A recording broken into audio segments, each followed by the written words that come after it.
Hi guys, welcome to the channel. In today's video, I'm going to show you how you can hide contacts on Facebook Messenger. So before getting into this video, must subscribe to our YouTube channel and click on the bell icon. So the first step you simply need to do is to open Facebook Messenger and click on three bars on the top left.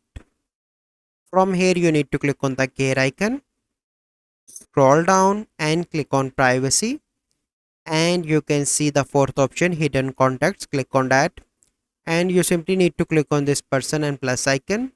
So let's suppose I want to hide this, so you simply need to click on that and you can see that you have hidden. So now you can see that this contact is added in my hidden contact list. So this is the process. I hope you find this video helpful. If you find this video helpful, must like this video, subscribe to our YouTube channel for future videos. We'll see you in the next video. Thank you. Have a good day.